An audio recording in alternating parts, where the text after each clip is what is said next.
श्री गणेश अथर्व शीर्षम्। ॐ नमस्ते गणपतये त्वमेव प्रत्यक्षं तत्त्वमसि त्वमेव केवलं कर्तासि त्वमेव केवलं धर्तासि त्वमेव केवलं हर्तासि त्वमेव सर्वं खल्विदं ब्रह्मासि त्वं साक्षादात्मासि नित्यं ऋतं वच्मि सत्यं वच्मि अवत्वं माम् अववक्तारम् अवश्रोतारम् अवदातारम् अवधातारम् अवानुचानमवशिष्यम् अवपश्चात्तात् अवपुरस्तात् अवोत्तरात्तात् अवदक्षिणात्तात् अवचोर्ध्वात्तात् अवाधरात्तात् सर्वतो मां पाहि पाहि समन्तात् त्वं वाङ्मयस्त्वं चिन्मयः त्वमानन्दमयस्त्वं ब्रह्ममयः त्वं सच्चिदानन्दाद्वितीयोऽसि त्वं प्रत्यक्षं ब्रह्मासि त्वं ज्ञानमयो विज्ञानमयोऽसि सर्वं जगदिदं त्वत्तो जायते सर्वं जगदिदं त्वत्तस्तिष्ठति सर्वं जगदिदं त्वयि लयमेष्यति सर्वं जगदिदं त्वयि प्रत्येति त्वं भूमिरापो नलो नीलो नभः त्वं चत्वारि वाक्पदानि त्वं गुणत्रयातीतः त्वं देहत्रयातीतः त्वं कालत्रयातीतः त्वं मूलाधारस्थितोऽसि नित्यं त्वं शक्तित्रयात्मकः त्वां योगिनो ध्यायन्ति नित्यं त्वं ब्रह्मा त्वं विष्णुस्त्वं रुद्रस्त्वम् इन्द्रस्त्वम् अग्निस्त्वं वायुस्त्वं सूर्यस्त्वं चन्द्रमास्त्वं ब्रह्मभूर्भुवस्वरों गणादिं पूर्वमुच्चार्य वर्णादिं तदनन्तरम् अनुस्वारः परतरः अर्धेन्दुलसितं तारेण ऋद्धम् एतत्तव मनुस्वरूपं गकारः पूर्वरूपम् अकारो मध्यमरूपम् अनुस्वारश्चान्त्यरूपं बिन्दुरुत्तररूपं नादस्सन्धानं संहिता सन्धिः सैषा गणेशविद्या गणकऋषिः निच्छृद्गायत्री छन्दः गणपतिर्देवता ॐ गं गणपतये नमः एकदन्ताय विद्महे वक्रतुण्डाय धीमहि तन्नो दन्ती प्रचोदयात् एकदन्तं चतुर्हस्तं पाशमङ्कुशधारिणं रदञ्च वरदं हस्तैर्बिभ्राणं मूषकध्वजं रक्तं लम्बोदरं शूर्पकर्णकं रक्तवाससं रक्तगन्धानुलिप्ताङ्गं रक्तपुष्पैः सुपूजितं भक्तानुकम्पिनं देवं जगत्कारणमच्युतम् आविर्भूतं च सृष्ट्यादौ प्रकृते पुरुषात् परम् एवं ध्यायति यो नित्यं स योगी योगिनां वरः नमो व्रातपतये नमो गणपतये नमः प्रमथपतये नमस्तेऽस्तु लम्बोदरायैकदन्ताय विघ्ननाशिने शिवसुताय श्रीवरदमूर्तये नमो नमः। साक्षात् श्री आदिशक्ति माताजी श्री निर्मला देव्यै नमो नमः।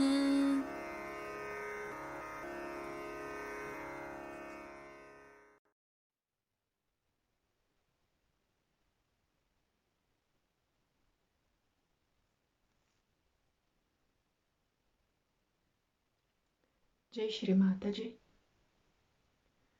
Possiamo rimanere con entrambe le mani rivolte verso terra. Chiudiamo gli occhi e portiamo l'attenzione sulla nostra Kundalini. Portiamo l'attenzione sulla madre che è dentro di noi.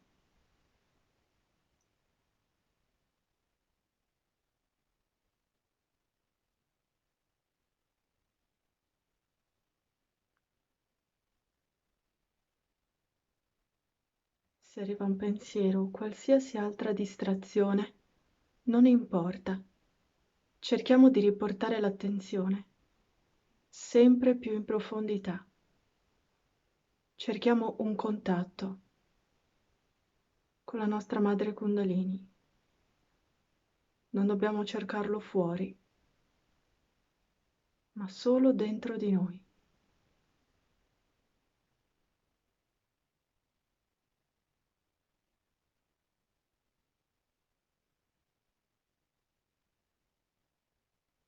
Con tutto il nostro essere ci inchiniamo, ricolmi di gratitudine, alla nostra madre Kundalini nel nostro cuore.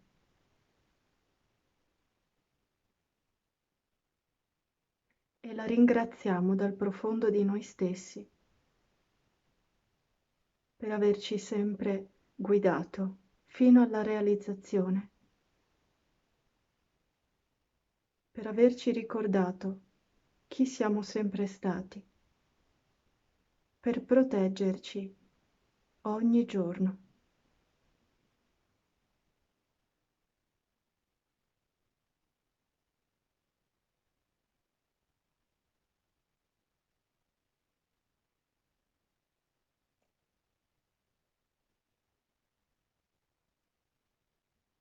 Madre Kundalini, per favore, porta la mia attenzione su di te. Fa che la mia attenzione sia un tutt'uno con te.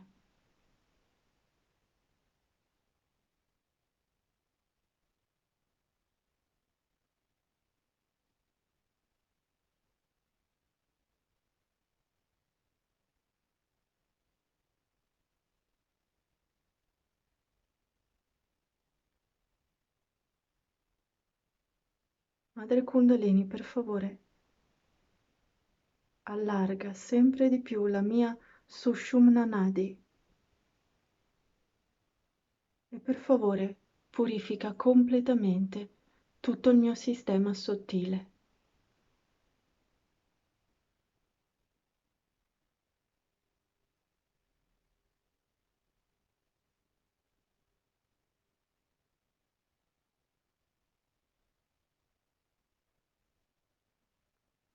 Madre Kundalini, per tua grazia, io sono una persona pacifica. Per tua grazia, io posso entrare in meditazione. Io in verità non faccio nulla. Sei tu che fai tutto.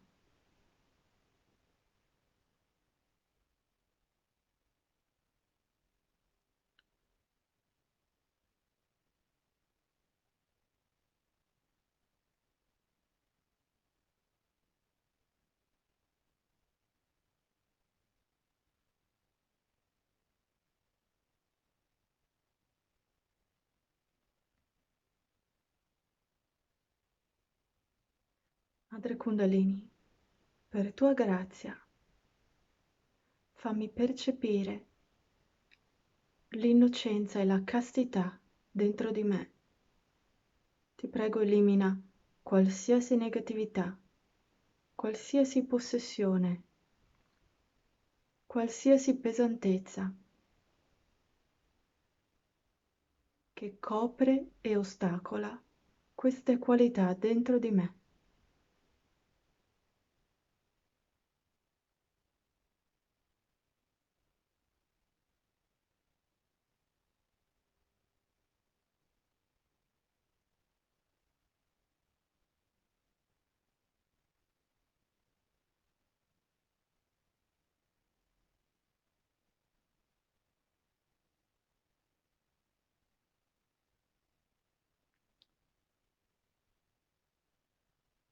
Madre Kundalini, ti prego.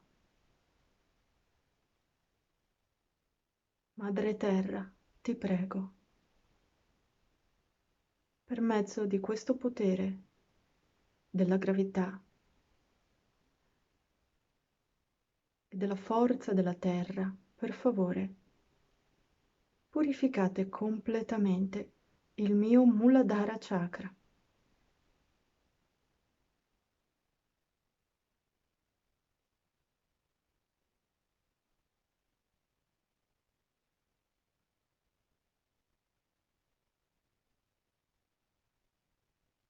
Madre Kundalini, per tua grazia io sono innocente.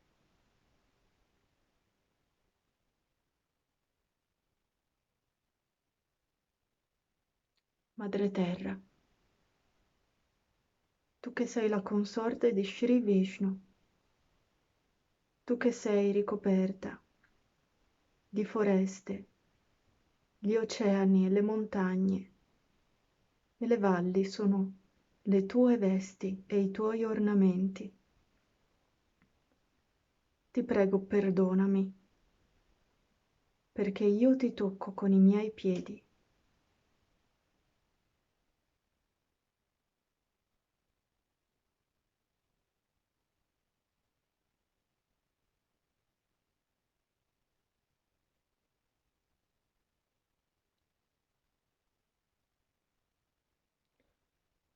Lasciamo che tutte le distrazioni e tutti i pensieri vadano verso la terra. A noi non servono. Che siano cose belle o brutte, non importa. Restiamo con l'attenzione al centro, tra le braccia della nostra madre Kundalini. Tutto il resto non conta.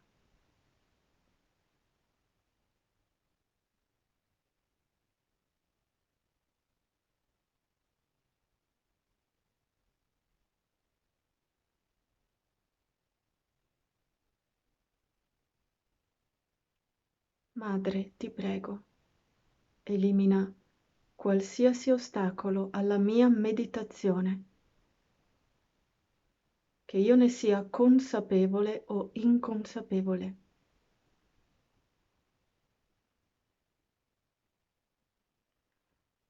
Fa che, se proprio devono esserci, i miei pensieri siano quelli di un'anima realizzata. Fa che oggi io dica tutte le parole che tu vuoi che io esprima. Fa che oggi io compia le azioni che tu vuoi che io compia.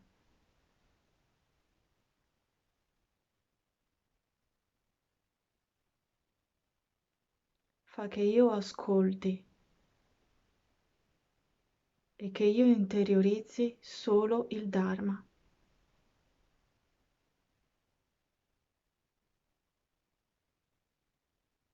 Madre, ti prego, connettimi al silenzio che è dentro di me.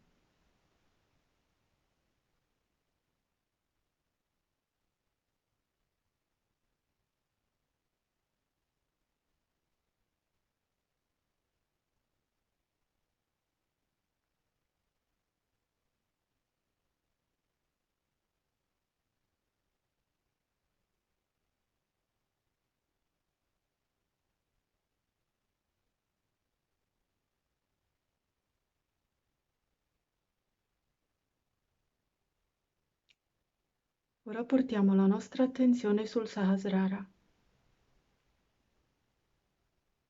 Madre, Shri Mataji, ti prego, concedimi l'onore di poter meditare sui tuoi piedi di loto. Permettimi di posare la mia attenzione sui tuoi piedi di loto nel mio Sahasrara.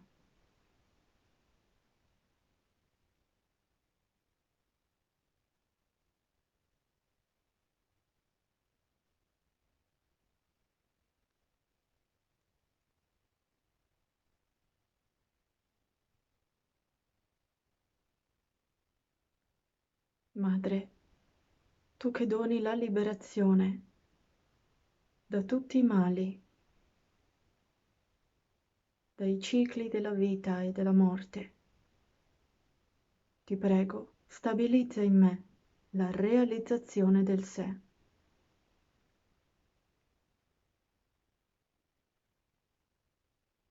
Stabilizza in me lo yoga e la consapevolezza senza pensieri.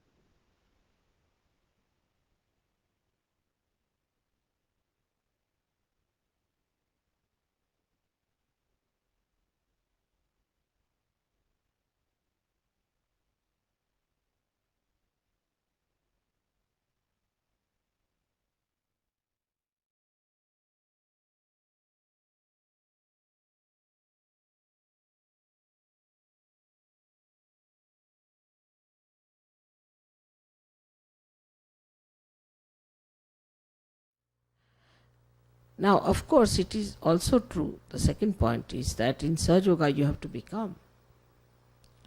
You cannot just say that, all right, I have become a Sahaja Yogi. No, you cannot. Nor can you say, I am following Sri Mataji. That also cannot be said. Nor you can say that, all right, we have an organization or something like that, or I am wearing this just because she is my guru. You can't say that. You have to become. You have to become a Sahaja Yogi. If you have to become a Sahaja Yogi, then it has to be worked out. And that takes time. To rise from nirvichara to nirvikalpa, it takes time. For some people it takes more time. For some people it takes less time. Depends on the preparation of a person. Also, I would say previous lives, good deeds, and this lives, understanding, so many things are there. So it takes time. But at least one can talk about it. So the atmosphere is created. You can talk to people, tell them that we have found the truth and it's very simple. You can't pay for it. It just works. It's spontaneous. It's a living process. It's an evolutionary process. You can talk like that. Not about me, but about Sahaja Yoga in an abstract manner. And it's such a wonderful thing. One should do it. All such talks are going to help us a lot.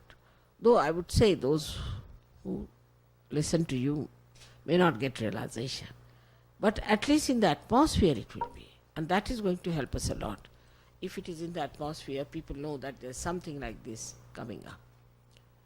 For you people, of course, you have to work hard. And you have to become Sahaja Yogis.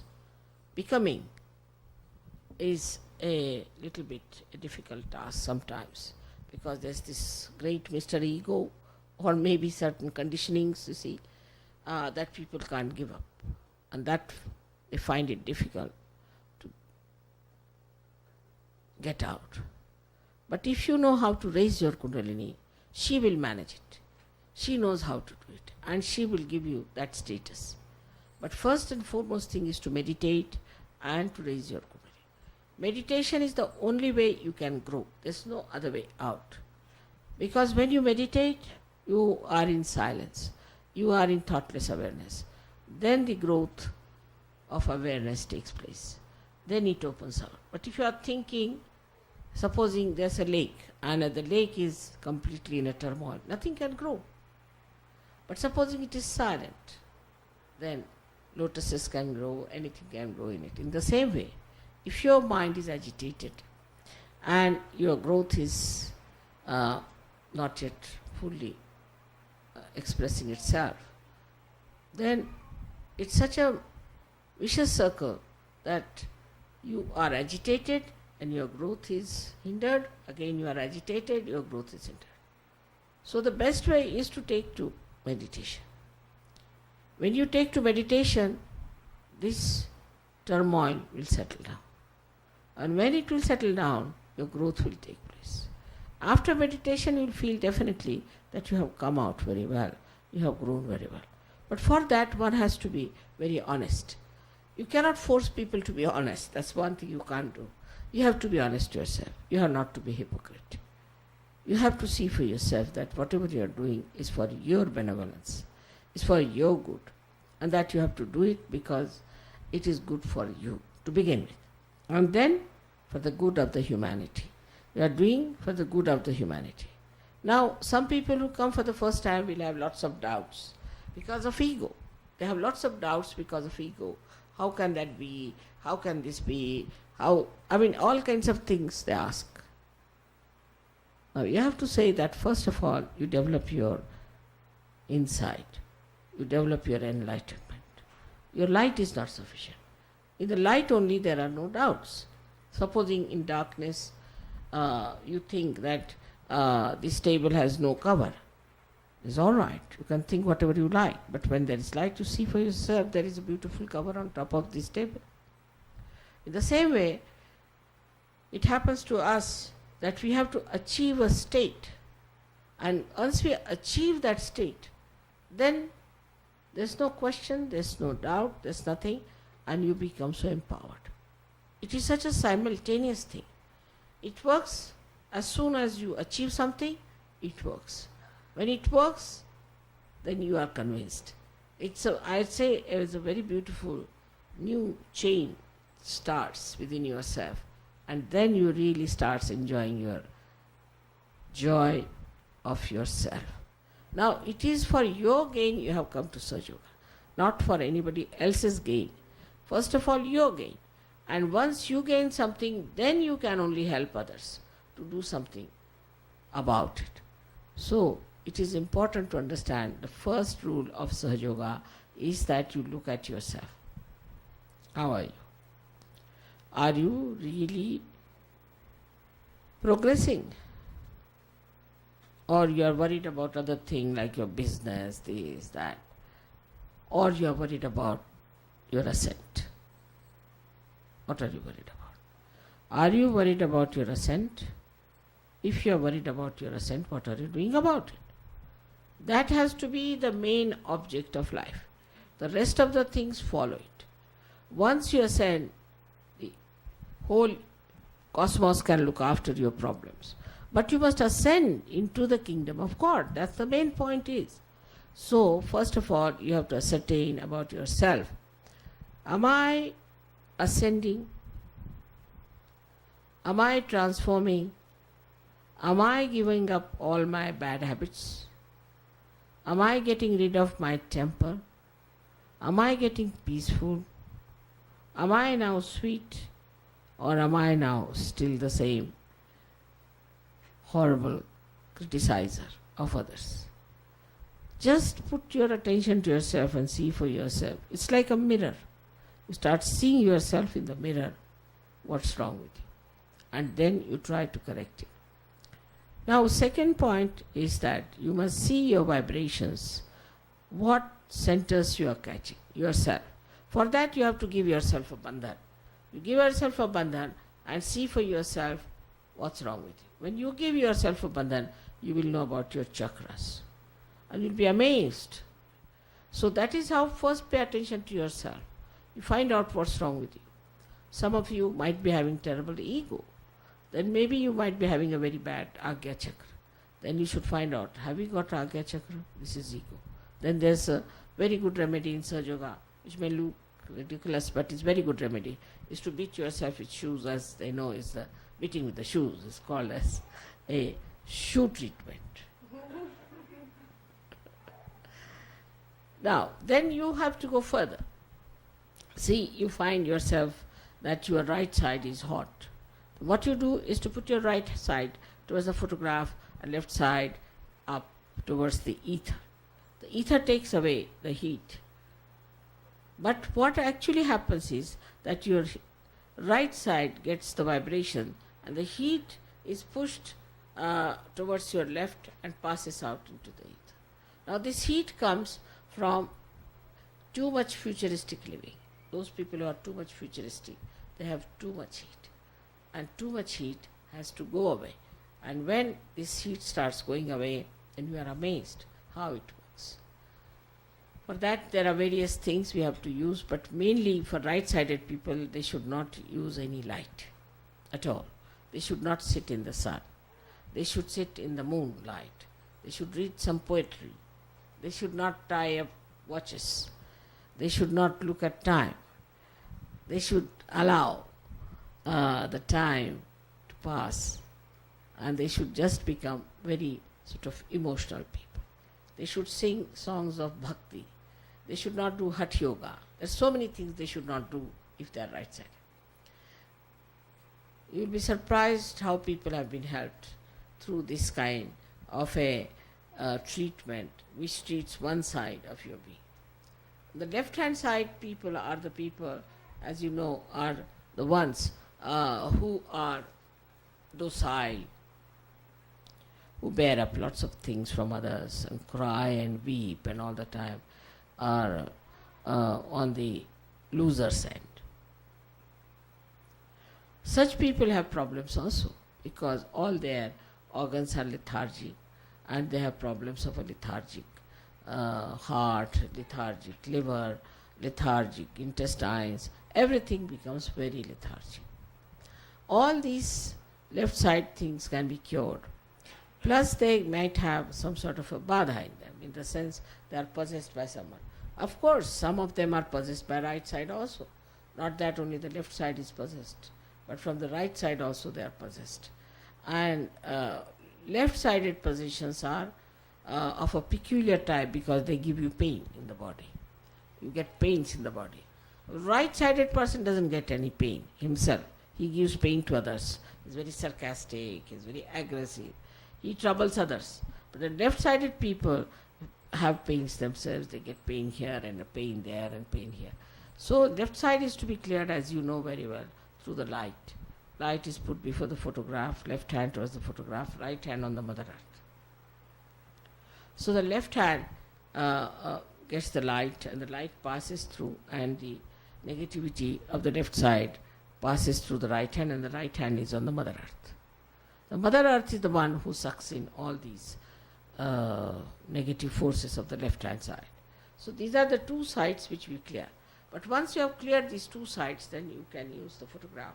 Sit with your both the hands towards the photograph and put both the feet in the water, a little bit of salt in it, and about 5-10 minutes you must allow vibrations to clear you out.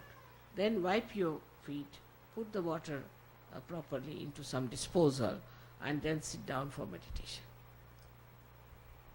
If you can do that every day, even 10 minutes is more than sufficient. You don't have to do anything in an extreme manner. In the morning time, you have to give yourself a bandhan when you are going out. Don't go out without giving a bandhan. And attention should be all the time inside, in the sense that you're walking on the road, people have habit of seeing this, seeing that, seeing like that. The attention gets frittered away. What you should do is to see about 3 feet or 4 feet at the most from the ground, and not above, because you can see all the beautiful children, flowers, everything. There's nothing very beautiful about that. So better is to see only up 3-4 feet, if possible, to fix your attention, so the attention becomes concentrated and you feel very relaxed and relieved of too much of wobbling of your eyes. Eyes are very important. Very important, and as you will notice, because you are all realized souls, that your eyes now have got a glint, a kind of a light in the eye. And that light shows that you are realized souls. So best thing is that you should try to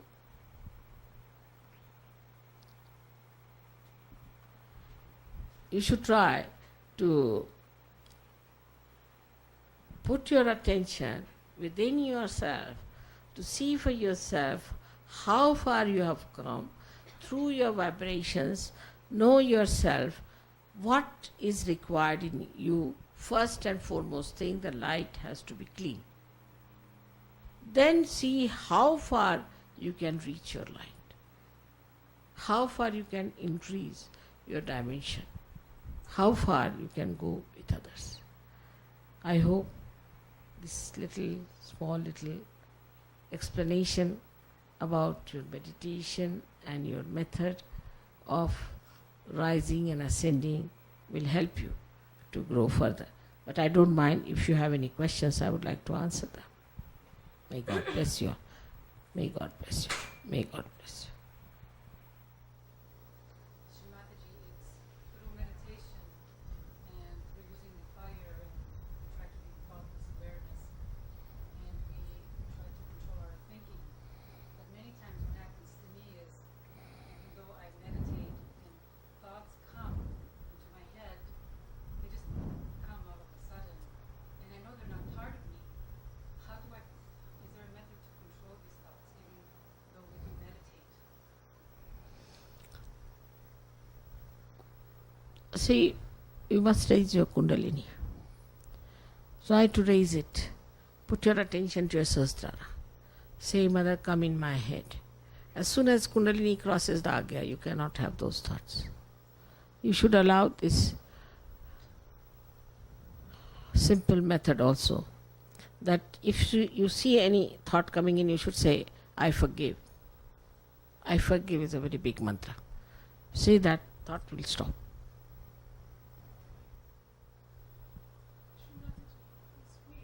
This week we were talking about a similar experience that many of us have when we listen to your lectures, either mostly when we listen to the tapes or watch the videos. And if it happens to be those times when we're fortunate enough not to be to the left or to the right, but to be as centered as we can be, and we're listening attentively to everything you say, why is it that sometimes right afterwards someone would ask something about the tape, and often we can't remember consciously a word of what we heard? It wasn't that we were off thinking or that we were, upset. We were listening attentively, but then afterwards, it's not a conscious thing that we can recall or speak about. We were talking about that this week. It seems What to happens? often What happens? that after listening to one of your tapes, sometimes we can't remember what you said, even if it's not one of those times when we're to the left or to the right. If we seem to be relatively It has an focused. effect, all right. It has an effect. But after that, I think you all should go into meditation for a while. After listening to my lecture, you just go into my meditation. Actually, my lectures are not to be understood by your brains, but through your Kundalini and through your heart. So it doesn't matter if you don't remember something, it's all right. It's so many lectures I've given. How can you remember? I also don't remember much of it. But it will come handy. Whenever you want to use some words or sentence, it will come handy. You will not know from where it is coming. It's all recorded. It's all recorded.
साक्षात्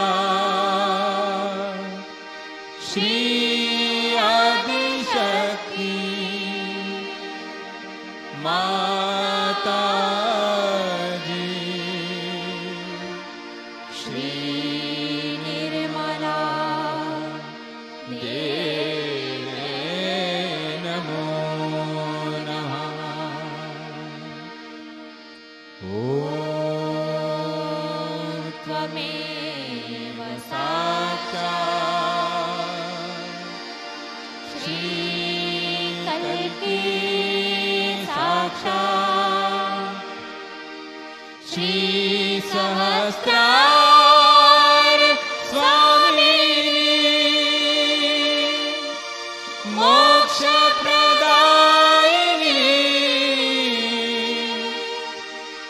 माता जी, श्री निर्मला देवे नमो नमः। श्री निर्मला देवे नमो नमः। श्री निर्मला देवे